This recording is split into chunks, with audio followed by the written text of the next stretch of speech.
내가 진짜 양심이 있으면 지금 내 앞에 이렇게 서 있을 수가 없어. 나도 어쩔 수 없었어. 내가 내 입장이었으면 넌 어떻게 했을 것 같아? 어쩔 수 없었다고? 그게 내 변명이야? 나한테 아무 말도 없이 사라지고 이제 와서 다시 사랑한다고? 그래. 나는 겁쟁이였어. 하지만 난 널 사랑했다고. 지금도. 사랑? 웃기고 있네. 내가 날 사랑했으면 이렇게 역같이 만들지는 않았겠지. 그러니까 지금이라도 고치고 싶어. 내가 원한다면 부모든 세상이든 다 버릴게. 이미 늦었어. 넌 나를 버렸고 나는 이제 너를 믿을 수 없어. 제발. 이번엔 나를 믿어주면 안 돼. 믿고 싶어도 내가 내 손을 먼저 놓았잖아. 그날은 오랜만에 집에서 셋이 모여 술을 마시는 날이었다. 사실 처음에는 그냥 가볍게 맥주 한 캔씩만 마시려고 했는데 하빈이 분위기를 띄우겠다며 소주를 꺼내 온 게 화근이었다. 결국 주방 테이블에는 캔맥주 몇 개와 소주병이 나란히 놓였고 우리는 잔을 부딪히며 이런저런 이야기를 나눴다. 하빈은 여느 때처럼 연애 이야기로 분위기를 띄웠고 나는 적당히 맞장구를 쳤다. 지원은 말이 별로 없었지만 그래도 잔은 꾸준히 비우고 있었다. 시간이 흐를수록 얼굴이 살짝 붉어진 지원의 표정이 신경 쓰였다. 하지만 나도 점점 취기가 올라오면서 신경이 둔해졌다. 야, 근데 너네 진짜 이상한 조합이야. 하빈이 혀가 살짝 꼬인 소리로 말했다. 나는 졸린 눈으로 하빈을 쳐다봤다. 뭐가? 아니, 헤어진 사람끼리 같은 집에서 산다는 게 생각해보면 엄청 어색한 거 아니야? 나는 멍하니 소주잔을 들여다보다가 어색하게 웃으며 말했다. 뭐 이제 남인데 어쩌겠어. 남. 갑자기 지원이 낮게 웃었다. 나는 고개를 돌려 지원을 바라봤다. 지원의 눈빛이 어딘가 흔들리고 있었다. 나는 왠지 모르게 가슴이 답답해지는 기분이 들었다. 그래? 이제 남이잖아. 지원이 그렇게 말하고는 빈잔에 소주를 따라 단숨에 들이켰다. 나는 순간적으로 불안해졌다. 지원이 술을 이렇게 빨리 마시는 타입이 아닌데 그렇게 시간이 조금 더 흐르고 하빈은 결국 테이블에 엎어져 잠들었다. 나도 머리가 어질어질했다. 집안을 정리해야 했지만 몸이 너무 나른해서 그대로 소파에 기대어 잠시 눈을 감았다. 그때였다. 누군가가 내 손목을 잡았다. 나는 살짝 눈을 떴다. 지원이었다. 술 기운이 올라 얼굴이 붉어진 채로 나를 조용히 바라보고 있었다. 뭐해?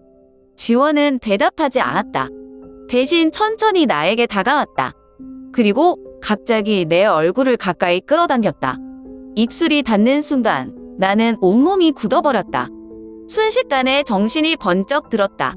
나는 반사적으로 지원을 밀어냈다. 야, 뭐 하는 거야? 지원은 흔들리는 눈으로 나를 바라봤다. 너 아직도 나 좋아하지? 나는 숨을 삼켰다. 입술이 바짝 말라갔다. 무슨 소리야? 거짓말하지 마. 지원의 목소리는 떨리고 있었다. 마치 울음을 참는 사람처럼 나는 진짜 미칠 것 같아. 나는 아무 말도 할 수 없었다. 지원의 눈에는 너무 많은 감정이 담겨 있었다. 나는 고개를 돌렸다. 술 마셨잖아. 지금 제정신 아니지? 그냥 잊어. 지원은 헛웃음을 지었다. 그래. 넌 늘 그렇게 도망쳤지. 그 말이 가슴 깊숙이 박혔다. 나는 아무 말도 하지 못했다. 그날 밤 나는 방으로 도망치듯 들어갔다. 하지만 머릿속은 복잡했다. 서울의 11월은 차가운 바람이 피부를 스칠 때마다 겨울이 멀지 않았다는 걸 깨닫게 해줬다. 기숙사 창문을 닫아도 바람이 틈새로 스며들었고 밤이 되면 더욱 쓸쓸한 기분이 들었다. 평소 같았으면 혜빈이 시끄럽게 웃으며 분위기를 밝게 만들어줬을 텐데 오늘은 그녀가 남자친구를 만나러 나가고 없었다. 방 안은 유난히 조용했다. 나는 책상에 앉아 노트북을 켠 채 과제를 하고 있었다. 집중하려고 했었지만 머릿속이 어지러웠다. 결국 몇 번이고 같은 문장을 반복해서 읽기만 했다. 창밖을 보면 가로등 불빛이 도로를 노랗게 물들이고 있었고 저 멀리서 들려오는 차 소리가 유일한 배경음이 되었다. 그때 문을 두드리는 소리가 들렸다. 조용한 방 안에서 유난히 크게 들렸다. 은지야. 그 순간 심장이 두근거렸다. 이 목소리를 모를 리가 없었다. 일부러 외면하고 있던 이름, 지원. 나는 잠시 망설였다. 모르는 척하고 그냥 넘어갈 수도 있었다. 하지만 문 너머에서 느껴지는 묘한 분위기가 나를 움직이게 했다. 나는 조심스럽게 문을 열었다. 지원이 서 있었다. 그녀는 평소처럼 당당한 모습이 아니었다.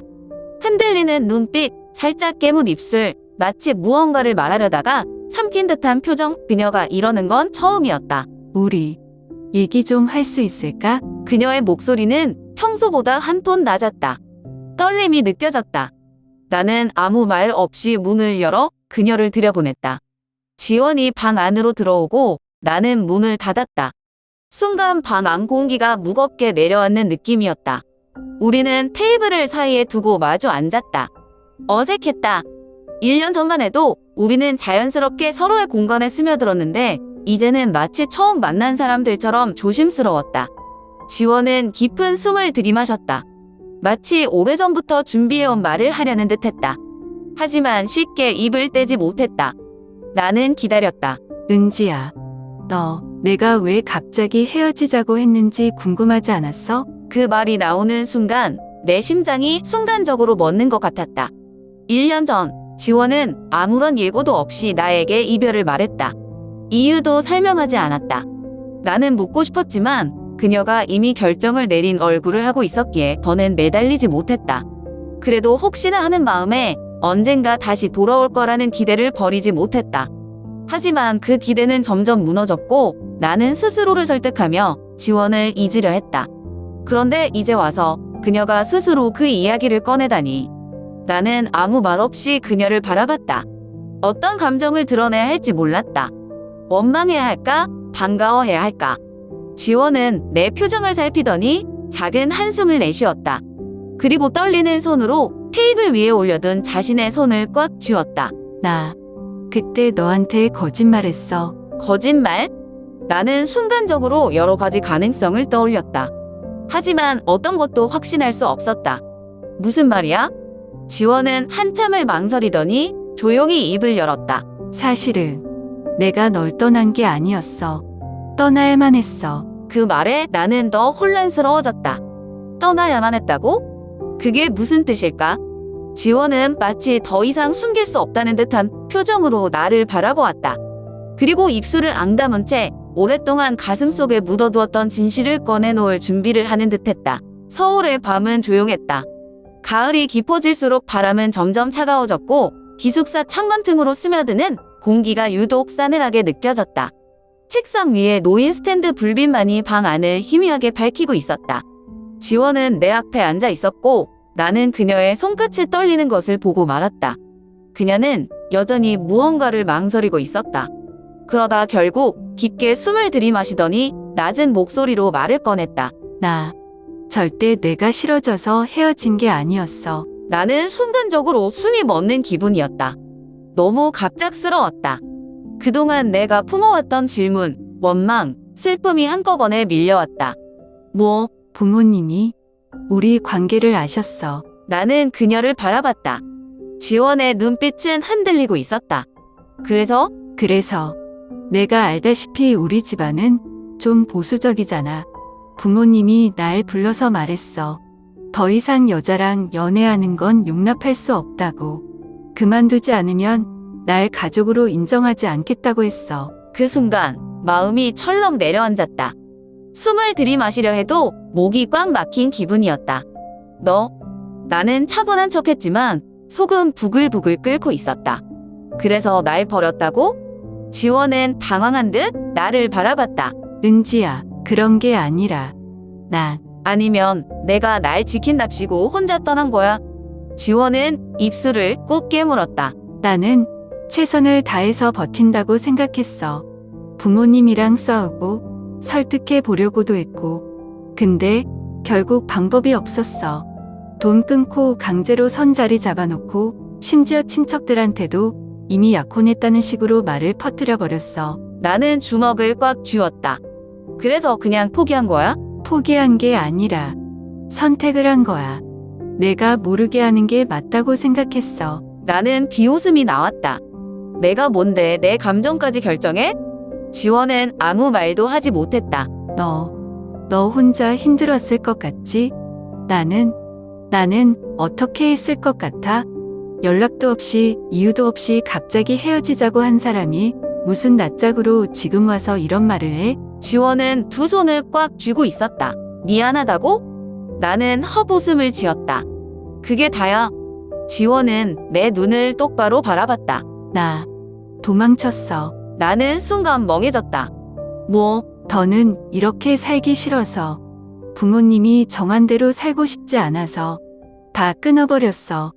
선자리도 약혼 이야기들도 가족들도. 나는 숨이 턱 막혔다.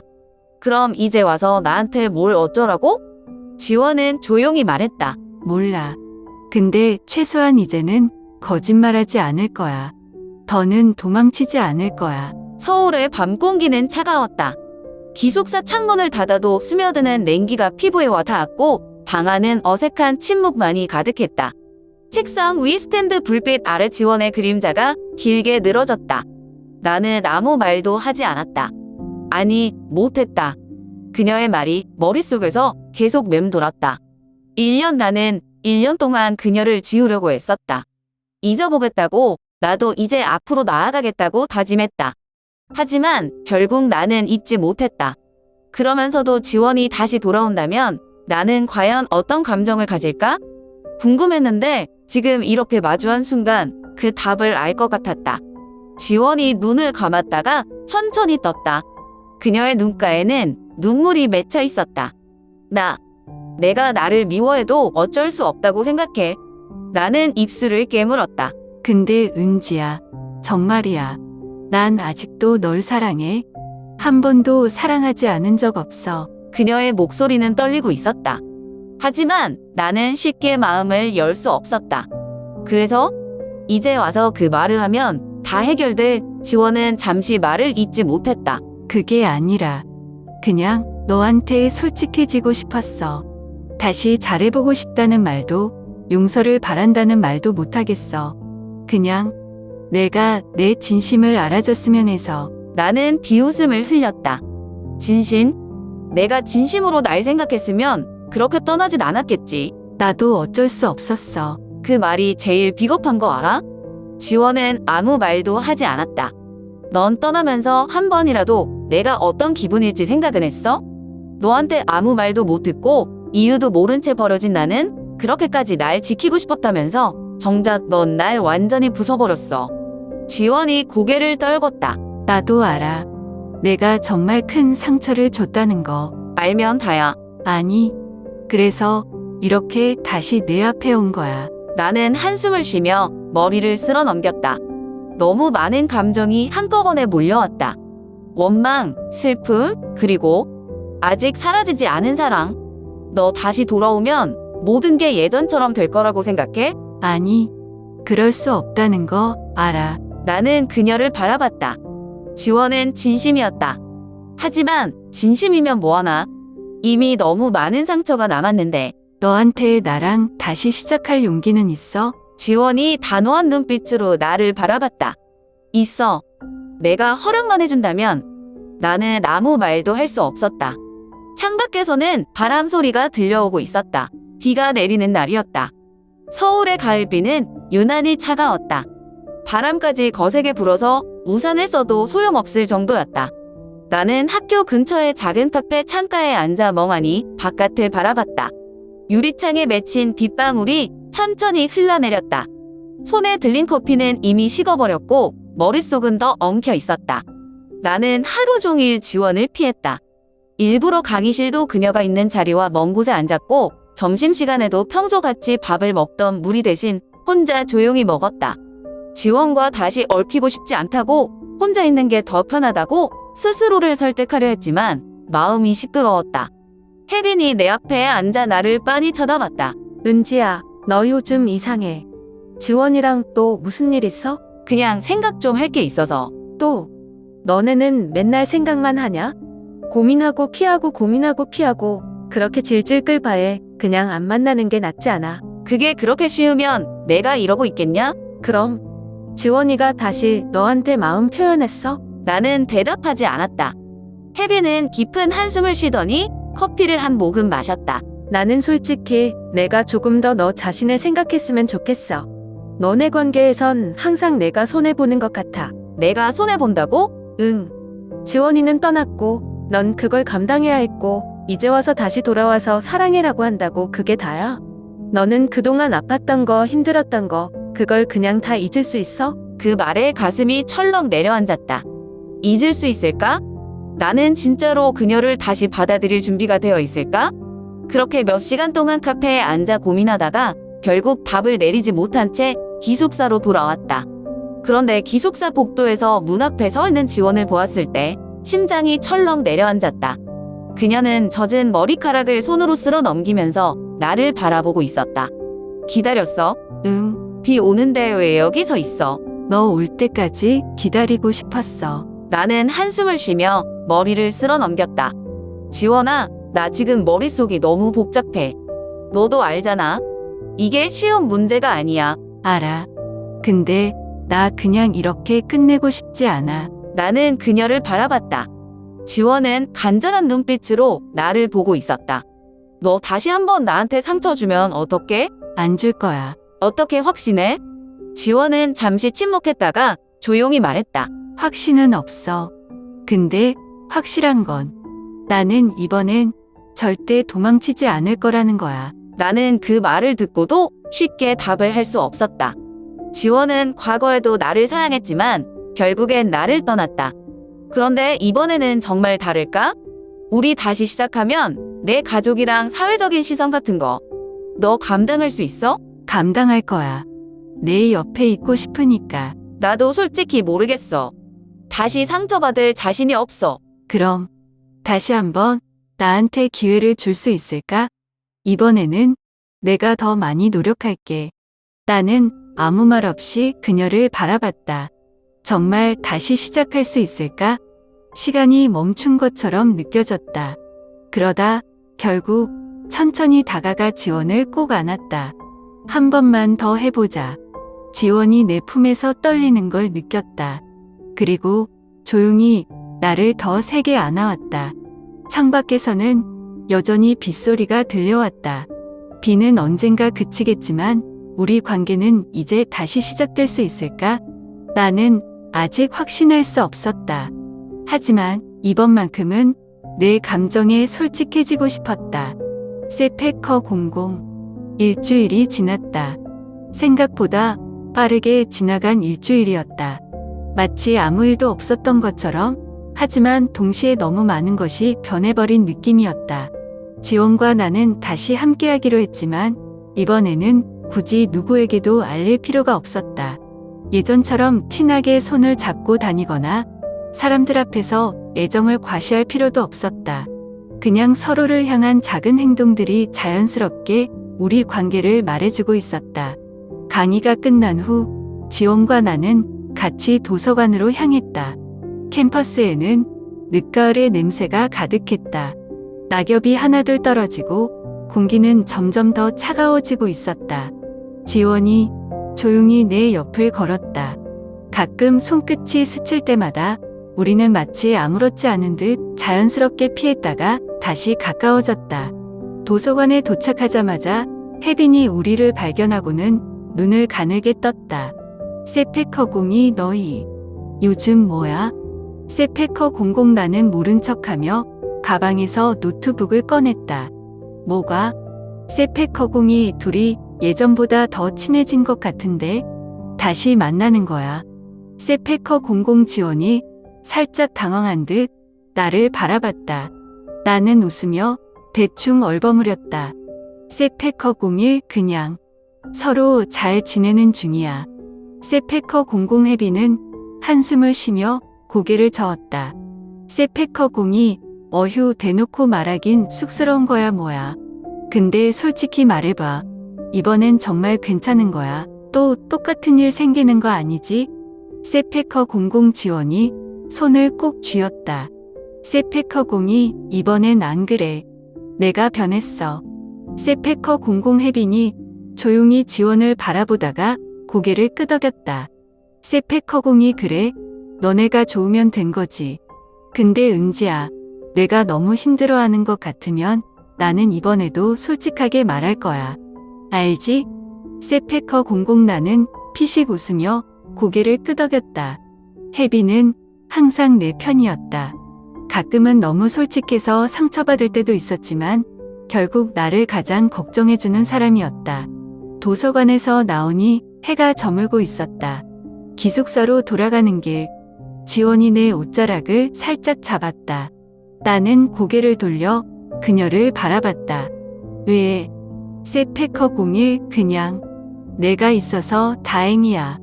세페커 00 나는 작게 웃으며 그녀의 손을 잡았다. 이번엔 내가 내 손을 놓지 않을 거야. 지원이 잠시 멈칫하더니 내 손을 꼭 쥐었다.